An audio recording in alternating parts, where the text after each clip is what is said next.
What's up YouTube? KS Gun Guy here. Thanks for joining me as always. If you like what you see here, do be sure to like, subscribe, and share. There's plenty more content on the way. So I've got in front of you today the CZ P-10C, and I'm really excited to share this with you, and frankly, I was just really excited to finally get a hold of this darn thing. So we've been expecting this gun for quite some time, and we started to see some sneak previews of this even as of the end of last year. So it's been a long time coming, but they're finally starting to circulate. So of course this is unloaded. It does have an unloaded magazine in it. I just prefer that, as you know. So we're going to talk about, of course, the specs of this firearm and the features of the firearm. I'll be giving some opinions, of course, along the way. I'll be wheeling in as much shooting as I possibly can. I put a little over 300 rounds through this, and a couple of the other guys at Centerfire Shooting Sports, where I shoot, also put a few rounds and gave their opinions of it. So I'll try and kind of sum those up as best I can as well. So let's go ahead and knock some specs out of the way. The overall length of the gun is 7.3 inches.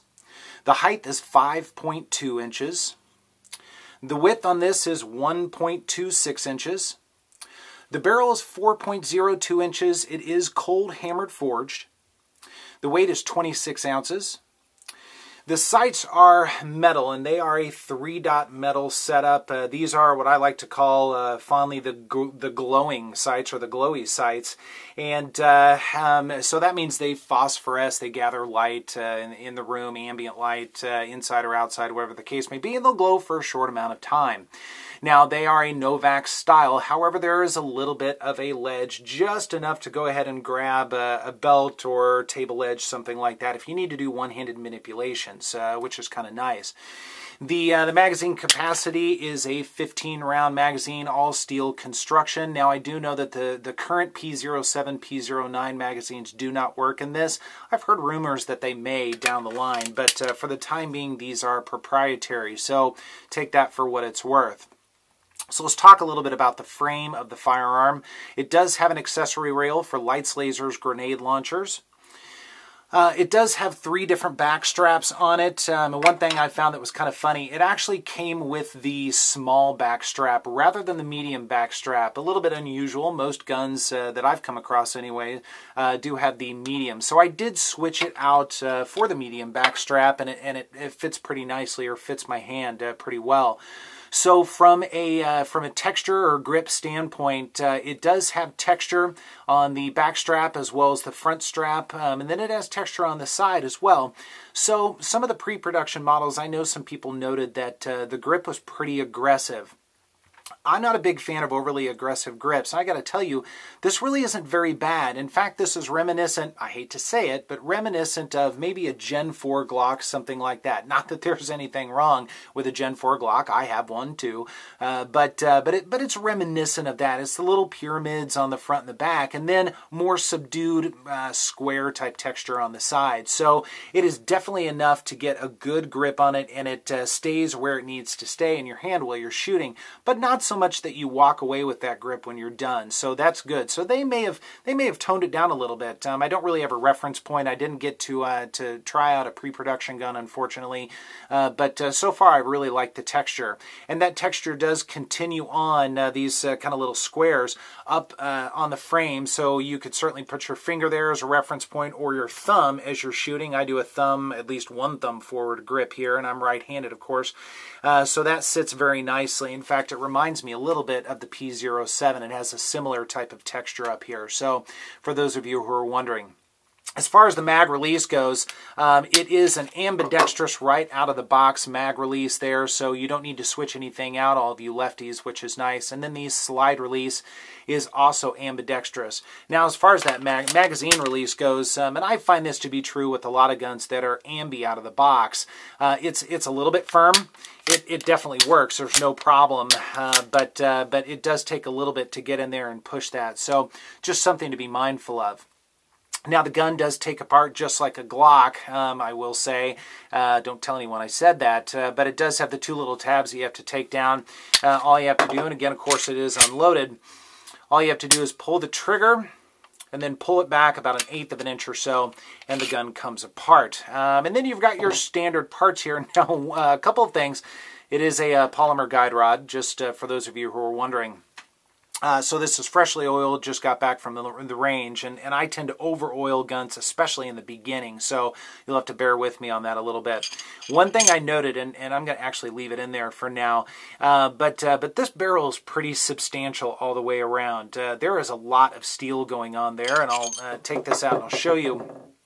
It is a pretty fantastic barrel. I mean, there's just a lot of metal there, and I think one advantage of that would be having a little bit more steel forward of the gun. It can help mitigate some of that recoil and muzzle rise. So then you just put everything back just like you would any other polymer gun. So nothing terribly special, but I will say that the millwork and the construction is certainly very solid. It's very clean. There are no burrs or anything like that in there. So I think CZ really took their time and they got it right. So perhaps it's a benefit to all of us that it took a few extra months to get it here for whatever reason that was. And I don't know what that reason is, but if it was manufacturing, maybe they had to do some refining. So I'm okay with that.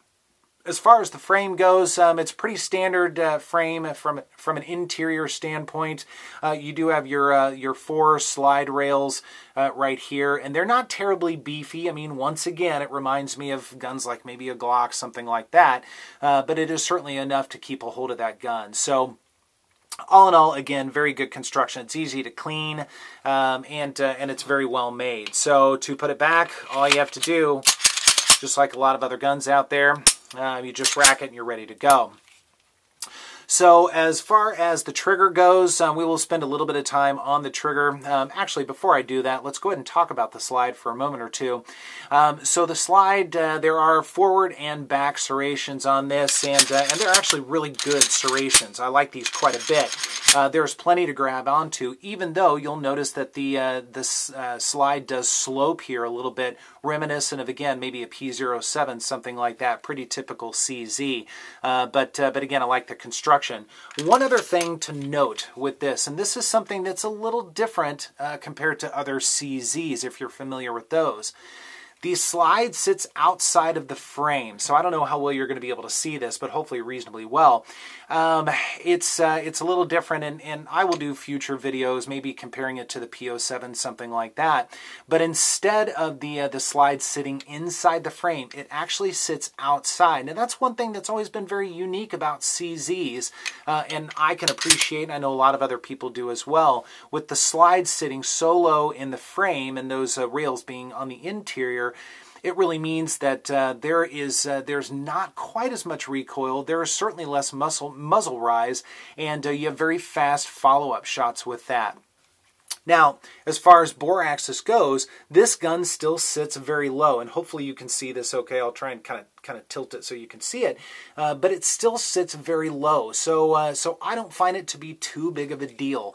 You know, if you're a diehard CZ fan, maybe you're a little bit bummed that it doesn't sit the same way that other CZs do, but at the end of the day, it still works just fine. So again, something to note.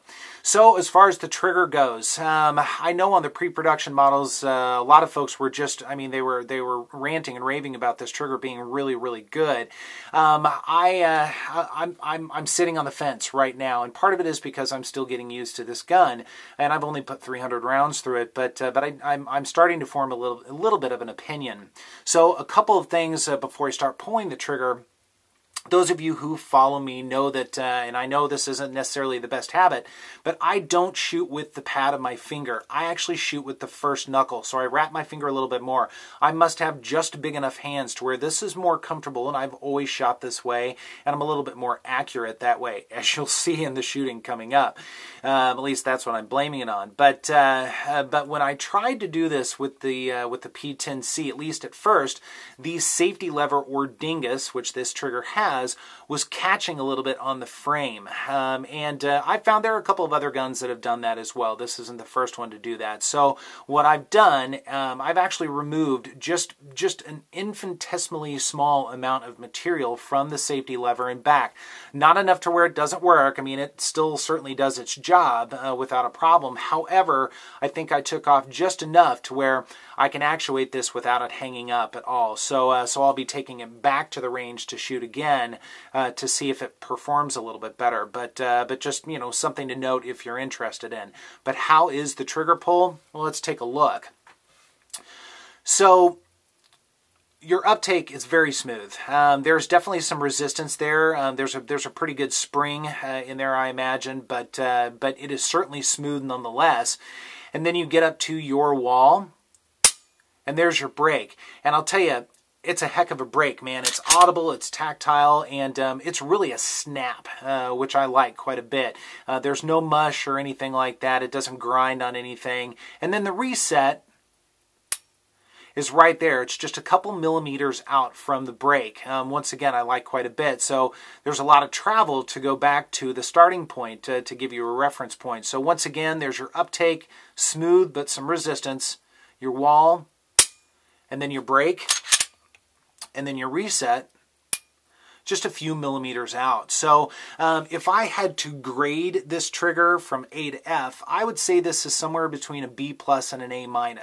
It's a good trigger. Is it great or is it the best? No, not in my opinion, but it is certainly very good out of the box. So let's go ahead and test this and see how this does on the gauge. Now I will tell you, this gun is a little bit of a challenge to actually get onto this safety lever and make it work right.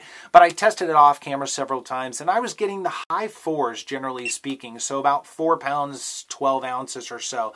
So we'll give this a try and see how it does. And you'll see this kind of bobble around a little bit in here because once again, this trigger is hard to grab a hold of. So 4 pounds, 6.9 ounces. I will do this several more times to see if I can make it consistent, hopefully.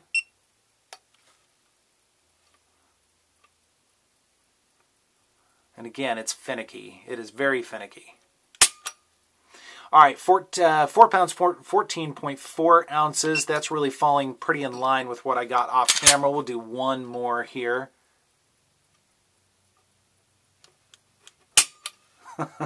4 pounds, 11.4 ounces. I need to at some point put a little piece of rubber at the end of the Lyman gauge, but hopefully that at least gives you somewhat of an idea of what the trigger is like. And once again, I think it's a perfectly good trigger. Is it the best out of the box? In my opinion, no, it's not the best. But I guess a lot of it depends on what you're looking for in a trigger. From a duty or a carry standpoint, I think this is a fantastic trigger, and I think it's better than some other stock triggers out of the box. So there's the trigger for you. And speaking of trigger and how does it perform, let's go ahead and take a look at a little bit of shooting at the range and see how this does.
All right, welcome back. I hope you enjoyed that footage at the range. So from a shooting perspective, how did this do? Well, like I said, I had to modify my typical shooting style with my first knuckle laugh, if you will.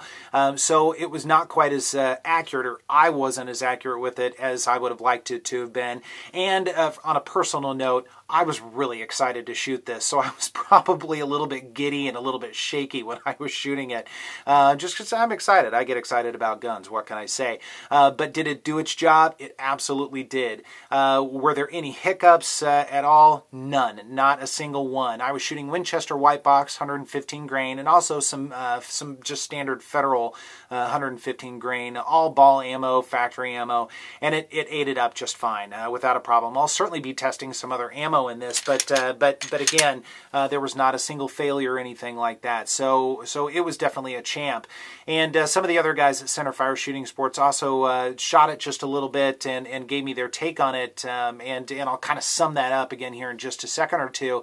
But overall, again, from a shooting perspective, it did great. The grips are fine. They're aggressive enough, but they don't beat up your hands very much. The sights did just fine. They're easy to pick up on the range. I would have liked night sights, but these will definitely do. One thing to note, and again, I shot this the 300 rounds. The other guys shot just a little bit above that. The back of the frame right here, after about 250 or 280 rounds, I was feeling it in my knuckle a little bit, and that's the same with other firearms as well. This definitely isn't alone. There are some that I can get away with shooting all day. This one, after a while, would probably wear me out. Probably 400 or 500 rounds, I'd be done. But it was definitely a fun shooter. It was a good shooter. It performed. Never cried once, which is great. So the other guys found it to be the same. Now, from an overall perspective, how do I feel about the P-10C so far? And of course, I'll be doing some comparison videos along the way, forthcoming. But I'll kind of sum it up, my opinion, and bring in their opinions as well, because I think we all kind of agreed today on this. It's a good gun. For the money coming in right around $500, $450, so I paid $480 for this, just so you know, and I did pay for this, of course. It is well worth the money. It's a very good gun. It's solid construction. The fit and finish is there. All of those great things, and the things that I've certainly come to appreciate from CZ, and I think a lot of you have as well. If you've got a lot of other polymer striker-fired firearms, are you going to be running out the door to get this? Well, I mean, of course, at the end of the day, it's up to you. But a lot of the guys, and I feel the same way, kind of feel like, no, maybe not. It's not terribly special. I mean, it's a CZ, which is fun, and if you're a fan, that's great. But it's not revolutionary, I guess I should say. Is it good? Absolutely. Is it great? Maybe. Is it the best? No, because I don't know what the best is. I certainly haven't found the best, and I'm not sure that there is. But if you get an opportunity to handle one, or even shoot one, or possibly own one, yeah, I would encourage you to do so. Unless you've just got a pile of guns around and you're getting bored with polymer striker-fired firearms, this may not be the one for you. So I'm excited to hear what you think about this. Your comments, any questions, anything like that. Try and answer them as best I can, of course. And I'm just looking forward to hearing what you guys think about this. So otherwise, be sure, again, like, subscribe, and share. And there's plenty more content on the way. And I will see you next time. Thanks. Bye.